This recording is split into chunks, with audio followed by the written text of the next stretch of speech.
What's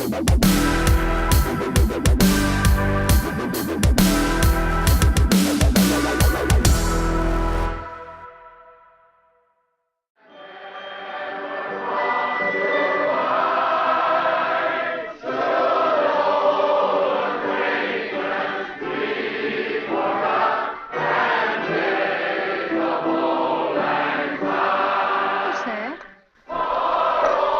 That's a Christmas present from a very dear friend of mine. Look, Daddy, teacher says every time a bell rings, an angel gets his wings. That's right. Hey guys, it's Matt. And in this recruiting session, we're going to talk about the most important question your company can ask itself. Who are you? And in other words, what's your company identity or brand? And if you're wondering what that has to do with It's a Wonderful Life, just stick with me. It'll all make sense before we're done. But let's begin by defining brand, which is actually a little trickier than you might expect. You can ask 10 different authorities on the subject, and they'll give you 10 slightly different meanings. You keep using the word. I don't think it means what you think it means. So let's start with a basic Google definition. And by the way, there's a handy shortcut to do that. Just type define before the word you want to look up, and you'll get Google's dictionary entry. So for brand, it gives us two meanings. First, a type of product manufactured by a particular company under a particular name, as in a brand new detergent. And second, an identifying mark burned on livestock or criminals with a branding iron. Now those are both helpful definitions, but that second one really gets to the original meaning and idea of the word. Using a red-hot iron, literally a firebrand, to burn a mark of ownership onto property.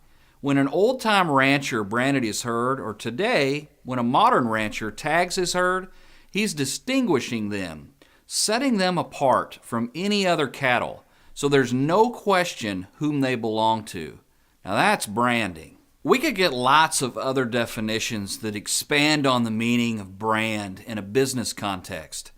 But let's look at just one really good one from Seth Godin, who's a recognized authority on this subject. He says, a brand is the set of expectations, memories, stories, and relationships that taken together account for a consumer's decision to choose one product or service over another.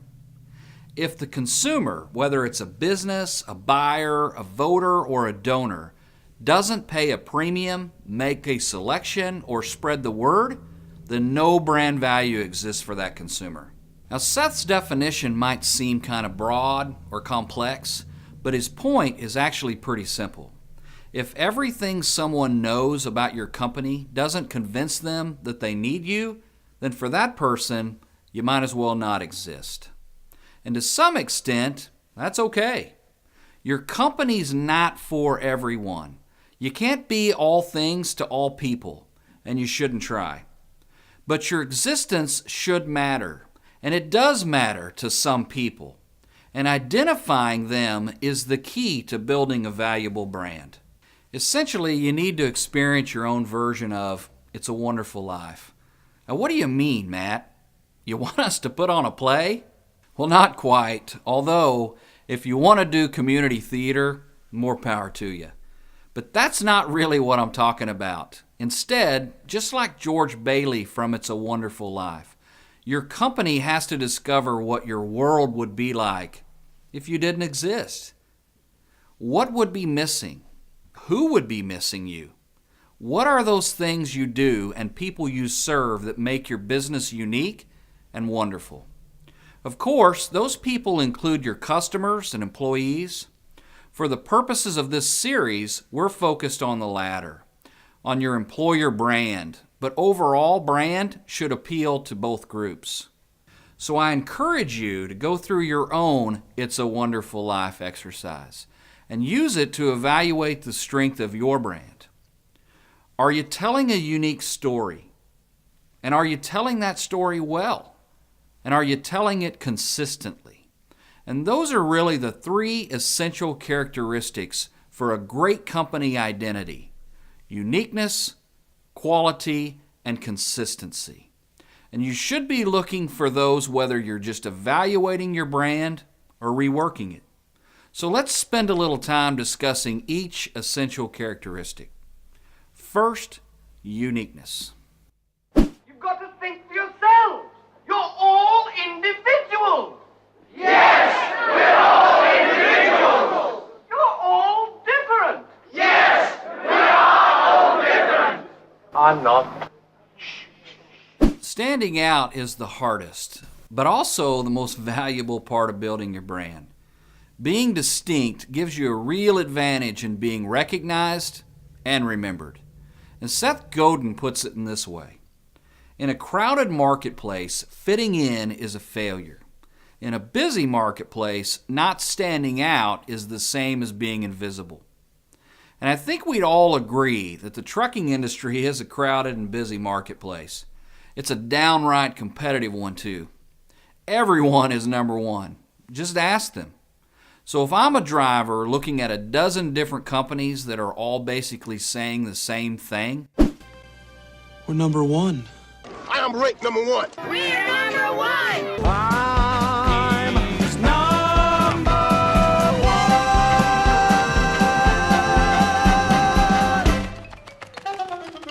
That's how it's done. I need you to explain how you're number one, and how that's different from the rest, and why I should choose you over them. Now let's look at an example of a carrier that's done that. Meet the Keep On Trucking Company. Now this is a fictional carrier we created for the recruiting sessions, and they're going to show up regularly to help us illustrate different ideas. So just a little bit about Keep On. They're a private regional carrier started in 1985 and still owned by co-founders Tim Rivers and Doug Maxwell. Headquartered in Dallas, they provide drayage and regional service to customers in the Midwest and the Southwest. Now, after 30 years, Tim and Doug and the team recognized their brand was in serious need of an overhaul. And I think you'll agree when I show you their old company homepage. Now that is bad. It just kind of hurts, doesn't it? Now before I start criticizing, I have two disclaimers. Number one, we designed it to look bad. It's a worst case scenario exaggerated for effect and for illustration. But it does include real sorts of problems we sometimes see in real companies. A disclaimer number two, we're not trying to pick on anyone. If your brand looks even remotely like this, don't feel bad.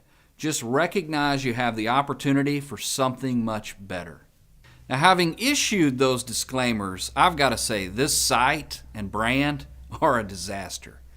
If there is any unique identity or message communicated here, it's completely obscured by quality problems. The most obvious of these is just how bad it looks, from the logo to the image to the use of fonts and colors. It's just all low quality, and that's a real mistake because first impressions are based on appearance.